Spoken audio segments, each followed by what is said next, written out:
Well, good morning, everyone. It's an honor to be with you here at Faith today. My name is Pastor Matt Ewart, and as Pastor Dan said, not only did we grow up together, but we're still good friends, I think. I'll actually tell a little story about something that we did a while ago, but I didn't even warn him I'm going to tell you. We'll save that for the end of the message, though. Pastor Dan had asked me if there was a topic or a message I wanted to share today, and something that I dug into recently, which I know challenged me in a lot of ways, I thought would be number one, good for me to work through again. So you're kind of my therapist today because we're going to work through this. But also I think good for us because what we're going to talk about is something unique that the Bible says that we might not think about very often. So you probably know that throughout the Bible there's hundreds of places where it gives us the command or the encouragement, do not be afraid or do not fear. But there's also about 200 places in the Bible where it says, fear God. And maybe a common question is, what does it mean to fear God, and how do I know if I'm doing it? And so simply what I want to do today is talk about that concept. What does it mean to have a healthy fear of God? And specifically, how can we make sure that the fear of God isn't in competition with some other fears that you might have in life? To start, I want to tell you a quick story. So I'm curious, how many of you have been to New York City before? Been to wow, a large number. Okay, so you kind of know what this, not all of you, which is just cool. This last August, my family and I, my 3 kids and my wife Amy, we went on a kind of a touristy trip out in the eastern coast, and one of the places that we visited was New York City. And so since there were a bunch of places we wanted to see in the city, and because this guy didn't want to drive everywhere in New York City, we knew we needed to figure out how to make use of the subway system. And so here's a little bit of a more defined question. How many of you have used the subway system in New York City? So not quite as many, but still a good number. And so if you haven't ridden it in recent years, it's actually pretty simple to use the subway system.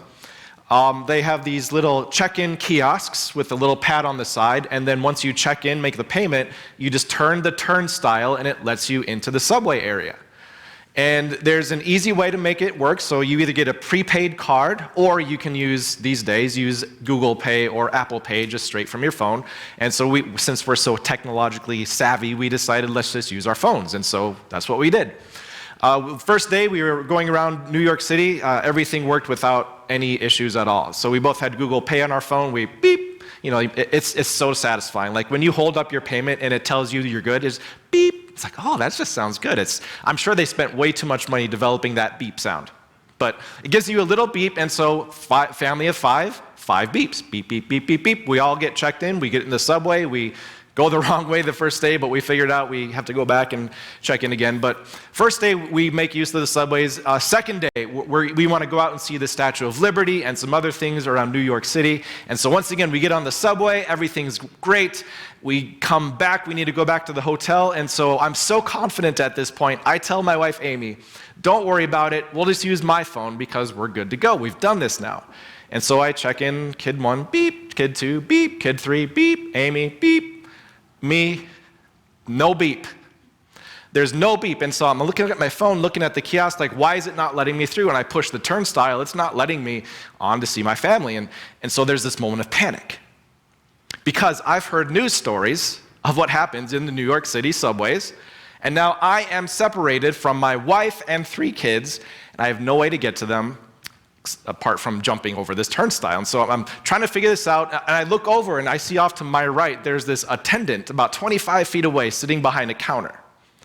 And I'm looking at her in desperation with these wide eyes, like, can you help me? But she's not even looking at me. She's intentionally looking like away from me. Like her eyes are just locked away from me, and I'm trying to get her attention, but she's not looking. And so I look back at my wife, Amy, and she had this look, like the wide eyes. And if you're married, you know that look means figure this out. And so I swipe to a different credit card. I try that, it still doesn't work. No beeps, and I'm getting desperate. And so I look back at the lady. She's still looking in the same spot, like away. She's intentionally looking away from me. And so I look back at my wife one more time, and she looks like Dwayne "The Rock" Johnson, like with his eyebrows raised up. Like and I know, like I'm starting to panic. And so I had to make a decision. On the one hand, I was afraid to leave my wife and kids. On the other hand, I was afraid, I'm a tourist, I don't know, do they arrest people for jumping the turnstile? Do you get a big fine? Like, what's the deal here? I was stuck between two fears. And I will acknowledge to you today that my greater fear was for my wife and kids, and I ended up jumping the turnstile. Not proud of the moment, but in the moment of panic, that's what I decided to do. And that's what all of us do every day. We have these fears that we're in tension with. And maybe the first thing I wanted to focus on today is that we all arrange our life around our greatest fears. Now, this isn't like a spider fear or a snake fear, and that's understandable. You're afraid of something, so you stay away from it. But there's a different kind of fear that actually makes you arrange your life in certain ways. I think of middle school, high school students. And by the way, the example I'm about to give applies to adults too. It's just that we're better at hiding the fears. A common fear for middle school and high school students is not having friends. Or more specifically, standing out because you stand alone. That's a common fear for middle school, high school students. And being a dad myself, I've seen what kids do to work around their fear, to wait in a certain area and to go out of their way so that they can walk with someone or just not be alone. And I've also seen the fear of going to an event where it might be the best event ever, but if there's no friends going, forget about it, because they're living their life around that fear of standing out because they stand alone. There's also some conflicting fears sometimes, like a fear of getting in trouble, a fear of being punished because you're breaking the rules. At least I hope most high school students have that fear. There's this fear of making sure you live your life in such a way that you keep the rules so that you don't get called to the principal's office or so that you don't get in trouble. But there's some rare times in life, hopefully rare, where those two fears are competing. Because sometimes it might be that in order to be cool or to get attention, you need to break some rules. And let's be honest, we don't always pick the right fear to be the greatest fear. Have you seen that in your life? Where you know that your fear of something is arranging your life in such a way that it doesn't make sense. You know that a certain fear of something is drawing you away from your attention toward God or your love toward God. So why is it that we often choose an unhealthy fear to arrange our life around rather than direct our healthy fear towards a fear of God himself? Well, let's look at two reasons why we so easily gravitate towards unhealthy fears to arrange our lives around. And the first example is going to come from Genesis chapter 4.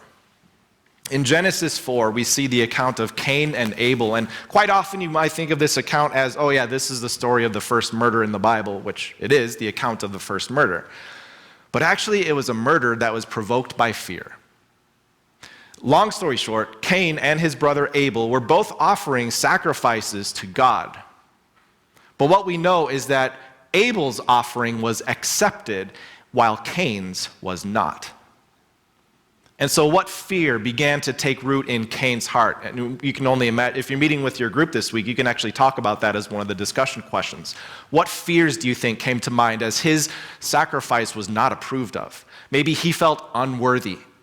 Maybe he felt he would never measure up to his sibling. There were fears that were growing in his heart. And rather than taking those fears to God or taking those fears and repenting to God, instead, he turned someplace else. God, knowing what Cain was planning to do, said this. He said, Cain, if you do what is right, will you not be, here's the key word, accepted. Cain's fear was that he was not going to be accepted. But God says, if you do what's right, won't you be accepted? But if you do not do what is right, be aware, sin is crouching at your door. It desires to have you. But you must rule over it. In other words, Cain, I know that there's a fear that maybe you're not acceptable. Don't turn to sin for the solution of that fear. Sin is promising you an answer, that if your brother is taken out, you'll be acceptable, but that's not the solution that we need. The principle that we get from this is that sin applies an illegitimate solution to a very legitimate fear. There's different ways this can come across in your life. Sometimes if you feel like someone else's success is threatening your value, well, then maybe you turn to gossip or you turn to undermining them in an effort to fix the problem of your fear. We see Cain's solution was a permanent one, but quite often we can just harbor maybe ill will. We can harbor these attitudes of wanting to get even with someone, and we feel as long as we let that anger sit there, then we're working on a solution. But what God wanted Cain to know is what your Father in heaven wants you and me to know too. Sin is not a solution to deal with our fears. In fact, sin wants to have you. It will own you. And as soon as you step into that path for finding a solution to your fear, you find yourself in a loop from which there is no escape. It does not satisfy or take away your fear. It only creates a bigger one. So that's one reason why we might choose the unhealthy fears in life, is because I have believed that maybe sin can offer a solution to the fear that I'm feeling, but it is not a legitimate solution. This line of thinking went on for many, many years, as not only Cain wrestled with this, but in a moment we'll see that even the person in Jesus' day wrestled with this. Moses wrestled with fear. He was afraid of public speaking. He was afraid of leading. God had to work him through that, but Moses tended to turn towards unhealthy fears. King David, turned towards unhealthy fears. Even Abraham. You see this theme recurring throughout the Bible, up to the point of Jesus' day, where actually some people were willing. Sorry, I have a little cold going on, totally cracked my voice. So even in Jesus' day, there were some people that had almost given their life over to this unhealthy fear. They had found their identity or their solution in something that wasn't working. So Matthew chapter 9, we get this account of Jesus gathering his disciples and getting them together. And here comes another reason why we sometimes choose the unhealthy fears rather than a fear of God. So as Jesus went on from there, he saw a man named Matthew sitting at the tax collector's booth. And we don't need to go too much into Matthew's story, because actually Matthew is writing his own story, and he decides this is sufficient for you to know about him. Some people think that maybe Matthew was more of a toll collector type person, where to travel a certain way or to sell goods within a certain area, you had to get your permit from him first. Other people think maybe he sold blocks of tax collecting to people, where if you wanted to be a tax collector, you would go to Matthew, to his booth, and you would get the right to be a tax collector for a certain district. Either way, we know that Matthew was successful. He was good at what he did. And we also know that as a tax collector, he was not loved by his fellow people. And so one day, Jesus comes up to Matthew, his tax collector booth, not to pay a tax, but to pay a visit.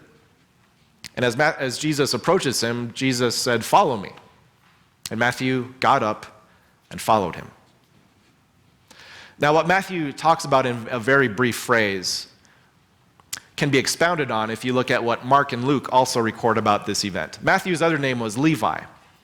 And they emphasize that when Matthew was at his tax collector booth, taking the taxes and keeping record of things, he didn't just step around the table to talk to Jesus and have a conversation. But actually what they emphasize is that Matthew left it behind. He left his life knowing that it was not the right way to live. An unhealthiness of just the way he was viewing people as opportunities to get more money. He left his old life behind and started to follow without even knowing the cost it might take. That's scary.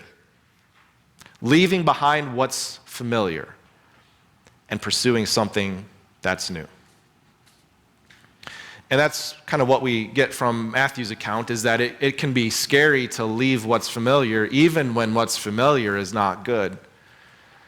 And this might be another reason why you and I, we might choose to hold on to the unhealthy fears, even when we know they're not healthy. There can be some fears that you have, that you've been dealing with in unhealthy ways. I think words like coping or self-medicating, ways to kind of get yourself through it without actually overcoming it. The thing about being a human, being a person, is that it's really easy for us to find what works, to distract us. And some common examples today are that when you start to feel the anxiety, you start to get afraid of something, we just bury ourselves in our phones, distract ourselves away from reality. Or to numb ourselves with food or with drink. To do things that maybe get our adrenaline going, but don't actually solve the problem. See, it can be so hard to leave what's familiar because to some degree, what's familiar has kind of been getting you through. But what's familiar, what's unhealthy, hasn't been giving you victory for overcoming the fear. So Matthew, though he might have been expecting a rebuke from this rabbi for the way he was treating his fellow Jews, instead, Matthew does the scary thing. He steps away from what's familiar, not knowing what was ahead, only knowing who he was following. The account goes on. This is really interesting because the next thing we see is that as Matthew is following Jesus, we don't get any of the details, but Matthew just jumps us right into this next part where they're having dinner. And so I'm wondering, did Matthew send out invitations? Was this like a week in planning, or like what happened? Long story short, we don't know, but what we do know is that at some time, Jesus was having dinner at Matthew's house, and perhaps the reason Jesus picked Matthew is because of his connections. Many tax collectors and sinners came and ate with Jesus and his disciples. You ever thought about that for yourself? Well, what could Jesus do with a person like me? Well, sometimes he picks people who've been in maybe the wrong places because that's the kind of people he wants to reach. So Jesus has dinner with Matthew, knowing that dinner with Matthew will also mean dinner with tax collectors and people who had been labeled sinners, people who had been thrown out. And a quick question for you. Let's say that you're having dinner out in the public restaurant, lots of people around, and you've got a table with 6 chairs, but there's only 5 people with you. I'm sorry, 4 people. So there's 1 empty chair. I'm bad at math. We weren't trained for math. So there's 1 empty chair at your table. Just picture this. What kind of person would have to walk in the restaurant and sit down at the table for you to say, I can't stay here anymore. I can't put up with this? Just their presence means that you can't be there anymore. Don't answer out loud. But when you think about that, that's what the people in Jesus' day saw. They saw Jesus sitting with tax collectors and sinners, and anyone who considered themselves right with God would have nothing to do with these people, because the kind of people you're with are the kind of people you are. So the Pharisees ask a question. When they saw this, they asked his disciples, why does your teacher eat with tax collectors and sinners? Implying that the kind of people you're with are the kind of people you become. And they didn't have to give an answer. I don't know if Jesus stopped the meal and stood up from a reclined position at the table, or maybe he was still reclined but just spoke up so everyone could hear. But Jesus responded with these words. On hearing this, Jesus said, it is not the healthy who need a doctor, but the sick. And I'm glad I wasn't at that table with Jesus, because that might have offended me. Wait, what are you talking? Are you saying I'm sick, Jesus? Are you saying there's something wrong with me? And truth be told, those who were at the table with Jesus already knew that they needed him. But it wasn't the healthy that needed him, it was the sick. It was the people who had been dealing with their fears in an unhealthy way. People who had been holding on to a fear and trying to manage it with sin in one form or another. Those people who had gone through all the different things people do, but still had not found a solution that would ultimately give them a release from this prison of fear. Those were the people that Jesus came to and for. So Jesus quotes this passage from, I think, Hosea chapter 6. He says, "Go and learn." And that would have been so offensive to the Pharisees who knew everything and actually taught the people about God. He says, there's some learning you need to do. Go and learn what this means. I desire mercy, not sacrifice. For I have not come to call the righteous, but sinners. God said, I desire mercy, not sacrifice. When you show your act of love or honor toward me, toward God, don't do it with sacrifices, but the best way to do it is by showing mercy to one another. Because when it comes to humanity, it's not like we have different levels, that some are righteous and some are not. We are all on the same level. Not.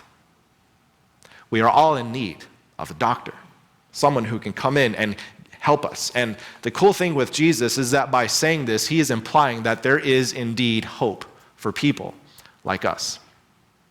It's like a doctor who might hear about if you have a rare condition. A doctor might call you up and say, hey, I heard you have this. I'd like to see you sometime. You're not going to be offended by that because the implication is he can help or she can help. And so it is with Jesus. He says, I know what's in your heart. I know the fear that you have no solution for. I can heal you. And that's what he came to do. Jesus taught that there is hope for sinners. There's hope for people like me, people like you. One of the things that is so amazing about Jesus is that when he came to this earth, he did not do so as a judge to condemn people, but rather he came as a savior to rescue. And I'm trying to think, I can never do this fully, but I'm trying to think what his mission was like from his perspective. On the one hand, knowing that we were separated from God, not just by a little turnstile, but we were separated eternally from him with an obstacle of sin that we could not overcome. And on the other hand, knowing the righteousness of God and the holiness of God, and knowing that the true peace and joy that lay in that direction. Was there a conflict for him? If so, it didn't last long. Because he was willing to even pursue death on a cross to bring us back to our Father.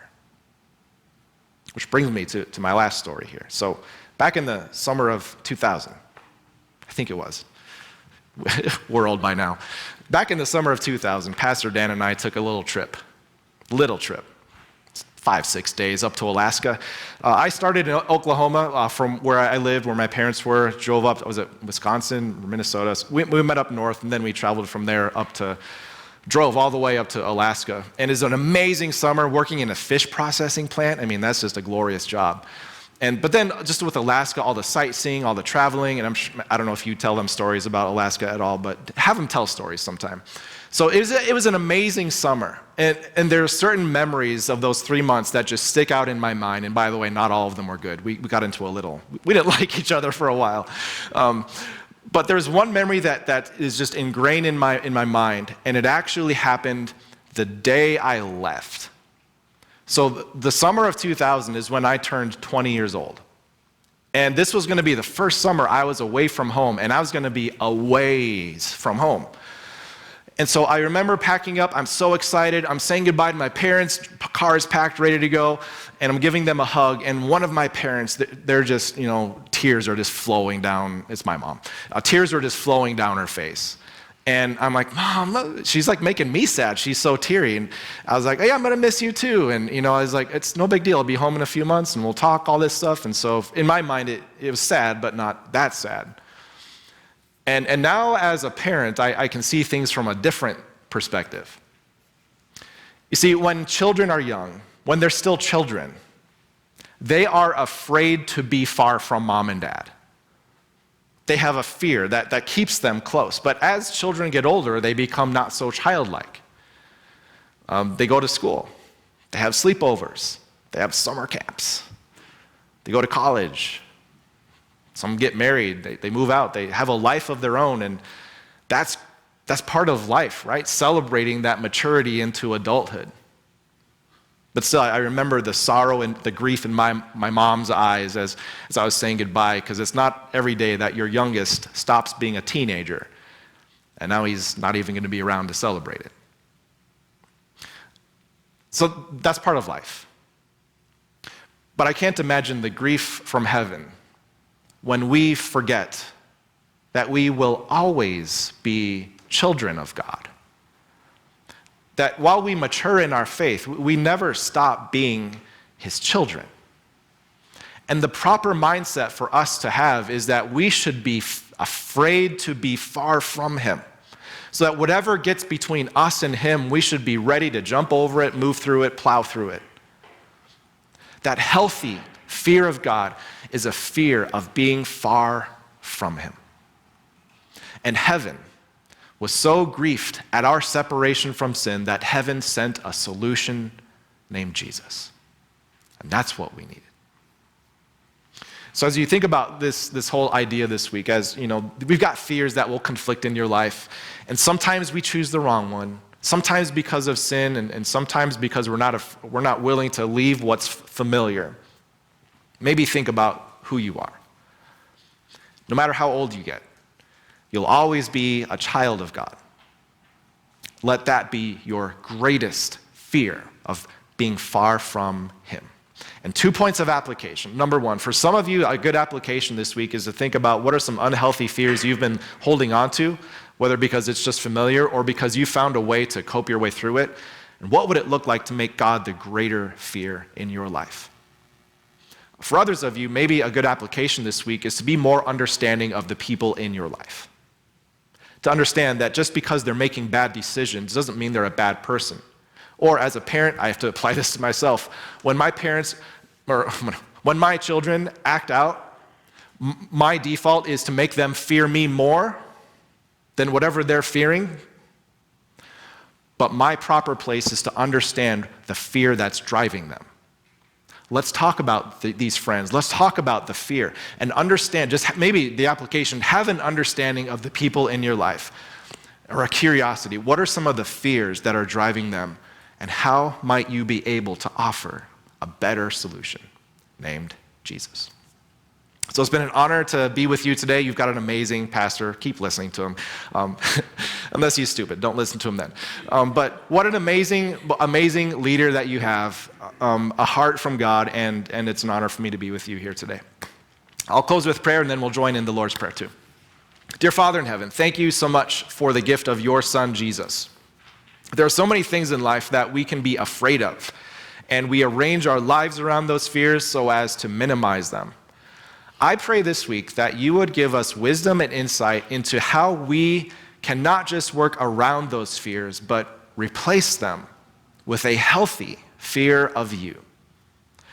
Give us the faith to hold on to Jesus, who has made us your children, and always remind us of your perfect love displayed through him. I pray all these things in Jesus' name, as we also join together in the prayer that he taught. Our Father in heaven, hallowed be your kingdom come, your will be done on earth as in heaven. Give us this day our daily bread, and forgive us our sins as we forgive those who sin against us. Lead us not into temptation, but deliver us from evil. For yours is the kingdom and the power and the glory, forever and ever. Amen.